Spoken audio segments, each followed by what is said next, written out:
مرحبا، كيفكن؟ شو اخباركم؟ ان شاء الله تكونوا بالف خير وانتوا عم تتابعوا فيديو اليوم. معكم انا عليا ورجعت لكم فيديو جديد. اهلا وسهلا فيكم وكل الصبايا اللي نورت عيلتنا جديد. خليلي قلبكم. شكرا كتير كتير لكل حدا سأل عني ولكل حدا كتب لي تعليق. شكرا كتير من قلبي. الحمد لله انا بخير، بس والله هيك كنت كتير تعبانه ومرضانه شوي، صار لي تقريبا اكثر من اسبوع، وبنفس الوقت صار معي كتير شغلات يعني وكتير شغلات جديده وتغيرات جديده. اكيد رح اشاركها معكم. كلية صحيح تاخرت فيها شوي بس اكيد رح اشاركها معكم. خليلي قلبكم. هلا هون مثل ما شايفين كلكم تعرفوا انه انا رح اطلع من بيتي. صاحب البيت منه لرب العالمين الله يصطفل فيه. بصراحة أنا ما حكيت بالأول، بس صاحب البيت هو اللي بده يطالعنا من البيت، يعني ما إنه نحن اللي بدنا نغير البيت. هلا أنا ما فيه البيت نت وما فيه بنية تحتية وتمام، كان إنه يعني بطلع على بيت وراح أبدله للبيت، بس مو إنه درجة إنه يومين وإنه لازم أفضي البيت. عرفتوا يعني أنا وقت أخذت البيت أخذناه 6 شهور، ما أخذته لا يوم ولا يومين، أنا أخذته 6 شهور للبيت. فتمام هو ما فينا نحكي شي، نحن ما بينكتب لنا عقد نظامي، ما بينكتب لنا شيء لأنه نحن كمليكنا هطاي وهون البيت بأورفا. فاستحكمنا بعد ما دفعنا دليلة وضمان وفتحنا ساعات الكهرباء والمي كليته نظامي وكل شيء سوينا بالبيت، حتى ما فيه تدفئة البيت حطينا سخان وكتير يعني كلفنا مثل عادة البيت. فتمام ما كملنا الشهر الواحد إلا صاحب البيت إنه بده البيت وعطانا مهلة يومين إنه لازم نفضي البيت. فهون جينا صرنا نشوف هذا البيت، والبيت مثل ما شايفين بصراحة أنا أبدا ما عجبني، أبدا ما ارتحت فيه، بس إنه كنت مضطرة يعني. أول شيء ما وافقت على هذا البيت لأنه بصراحة أجاره غالي وراح أرجع أدفع دليلة وضمان وكل شيء، راح ندفع ساعات على اسمنا، يعني نفس هذاك البيت وما مرتاحة فيه وما حبيته وقعد فيه شهر وأرجع أطلع كتير صعب. فرفضت الفكرة. أول شيء إنه ناخده رح نطلع على غيره.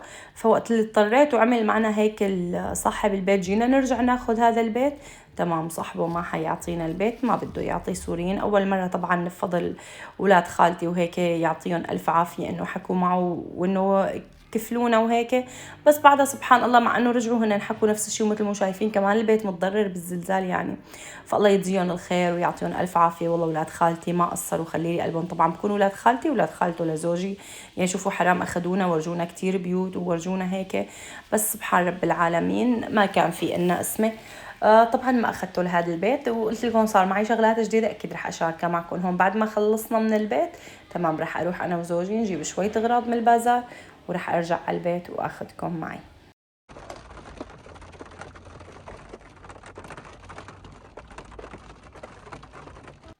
طبعا ولاد خالتي لهم فترة يعني كتير هنيك، ومشان هيك انه نحن اخترنا انه نروح على هديك المنطقة.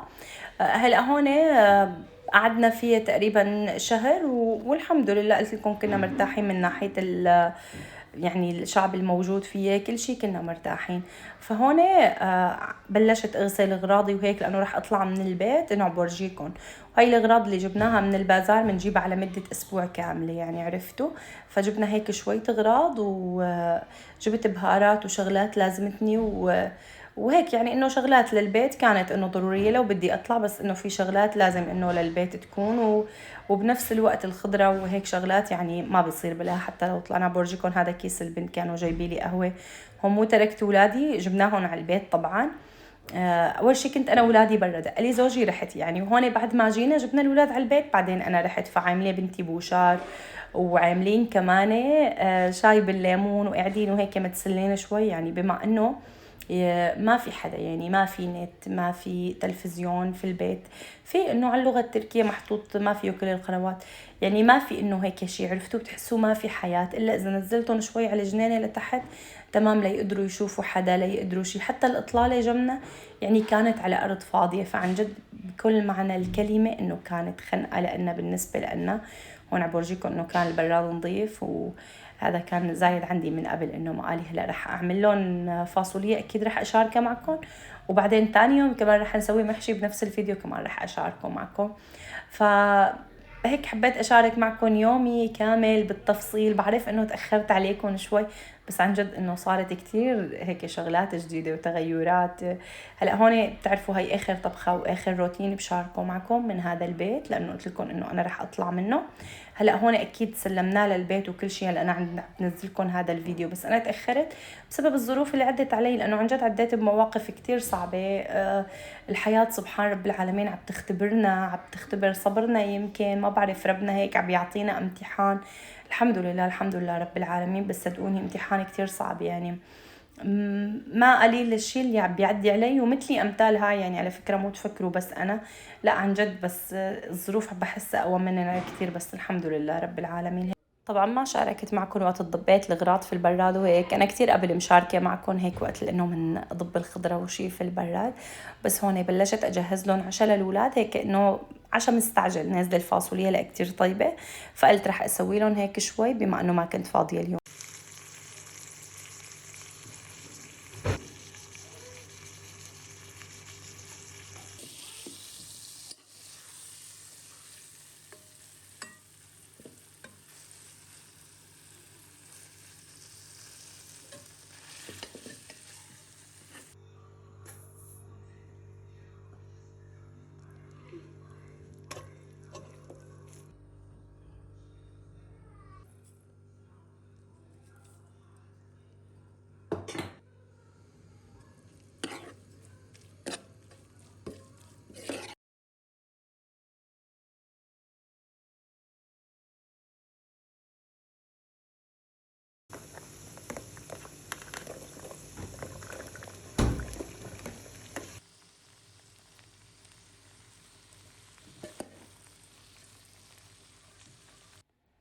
وهيك طبعا هلا هون بعد ما جهزت الفاصولية، وهلا طبيت لها البندورة، طبعا حطيتها شوي مثل ما شفتوا، قليت توم وكزبرة. في منهم بيعملوها بدون توم وكزبرة، كتبوا لي انتوا بتعملوها بتوم وكزبرة ولا بدون؟ هلا بصراحة نحن بنحبها بتوم وكزبرة اكتر، بس اما عن بيت حماي بيت جدي انه كنت اكلها بدون توم وكزبرة. بتعرفوا ليش بيت جدي؟ لانه حماتي ونانتي مو بيكونوا خوات، يعني انه تقريبا نفس الاكلات، انه بيكونوا كتير قريبين لبعضهم، فبيعملوها بدون توم وكزبرة. نحن لا، حصرا مع بيت جدي اهل ابوي انه بنعملها بتوم وكزبرة، وانا هيك متعلمة منهم، وهذا صار عشانه جاهز. حطيت له هيك شوية بهار، وان شاء الله الف صحة وهنا. طبعا بما انه تاني يوم رح اعمل محشي، فسويت بس هدول الصحنين، عرفتوا يعني اقل من كيلو فاصوليا، هيك انا المشتريتها انه سويتها. وطبعا الحمد لله الحمد لله رب العالمين، الله يديمها هيك علينا نعمة.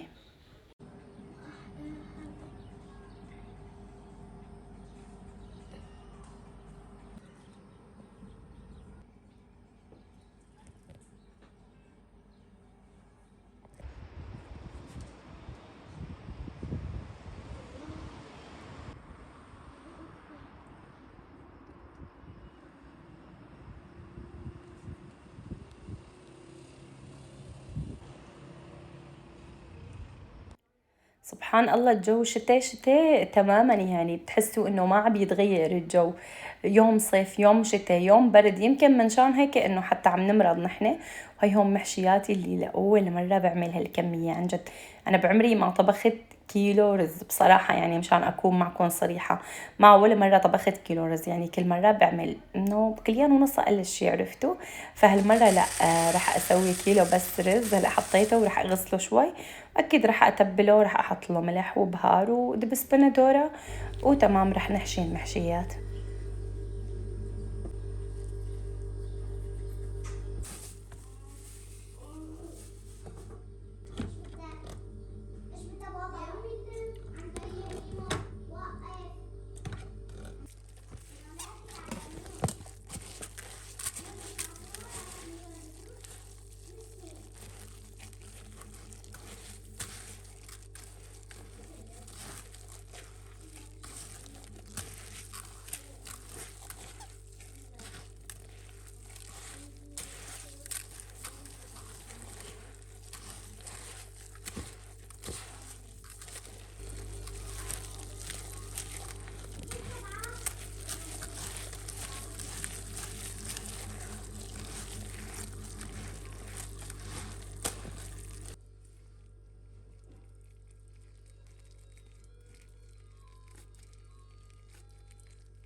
طبعا بس حشيت قدامكم تنتين، وهلا هيك بلمح البصل صار عنا جاهز. هلا هو كيلو اجمالا قلت لكم كيلو رز. هلا هو كل كيلو رز بيحشي 5 كليات كوسه، او تمام بتقسموا 1 كوسه باذنجان هيك، يعني هيك اجمالا. هلا حطيت دبس بندوره في المي، رح اروبها واكتها فوقهم. وهلا بنحط له ملح وملح الليمون وثوم نعناع كليته، يعني بنطبقه على البارد وبنحطه مشان يستوي سوا. وبعتذر عن التصوير لانه ما عندي ستاند تصوير مثل ما بتعرفوا ضل ببيتي، فان شاء الله عن قريب كتير رح اخذ واحد، واكيد رح يختلف كل التصوير، بس هلا مجبوره انه هيك اصور.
وهلا هيك صار عنا هون المحشي جاهز ما شاء الله. ان شاء الله الف صحه وهنا على قلبنا وقلبكم. مثل ما شفتوا لميت المطبخ، يعني ما في عندي شيء اجمالا، مثل ما بتعرفوا البيت صغير وفاضي، ونفس الشيء المطبخ صغير وفاضي، يعني ما بيكون في شغل زياده.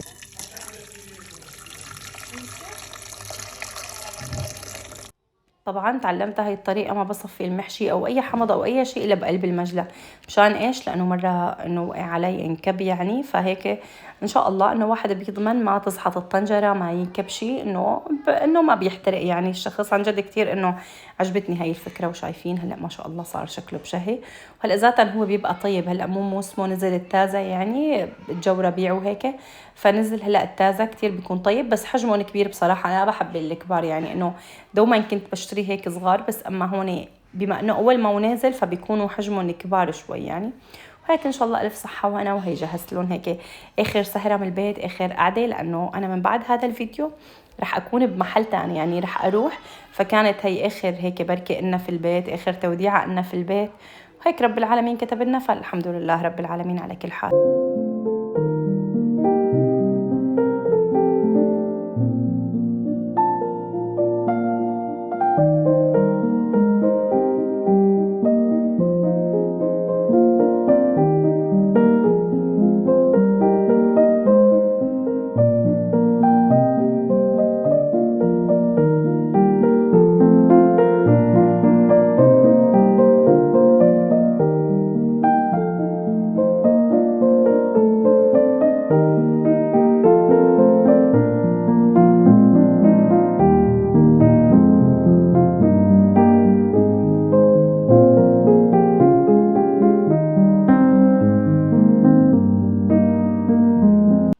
طبعا صورت لكم جولة هيك في البيت ولمحة بالبيت، لأنه يمكن هذا آخر فيديو تشوفوه ببيتي، مو يمكن أكيد، لأنه بصراحة فضينا نحن البيت تماما هون، وغراض البيت كليتها إنه اضطرينا إنه نبيعها، ما قدرنا نشيلها معنا، فما كان معي يعني كل هالغراض. أخذت كم غرض من المطبخ، إنه البرادي مثلا، هيك بس شغلات يعني عرفتوا، لبسنا بس، ما قدرت اخذ شيء تاني ابدا ابدا.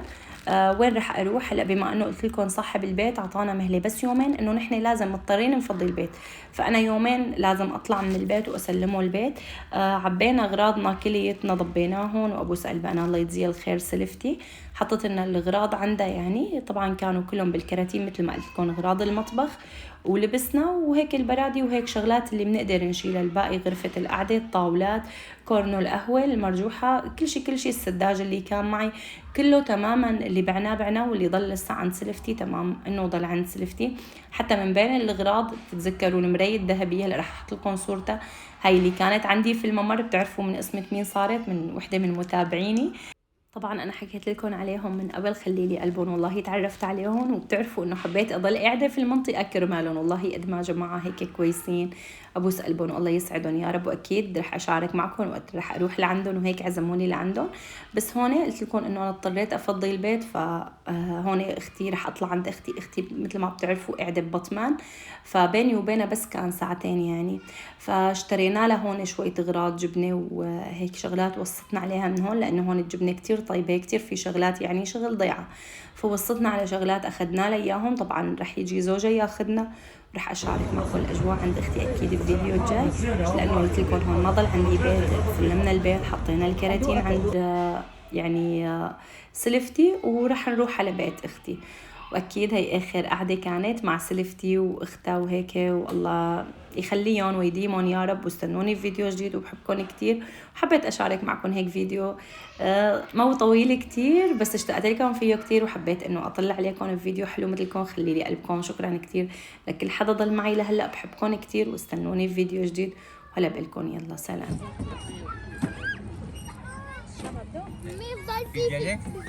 لا ما ضل، يلا تعال كل ما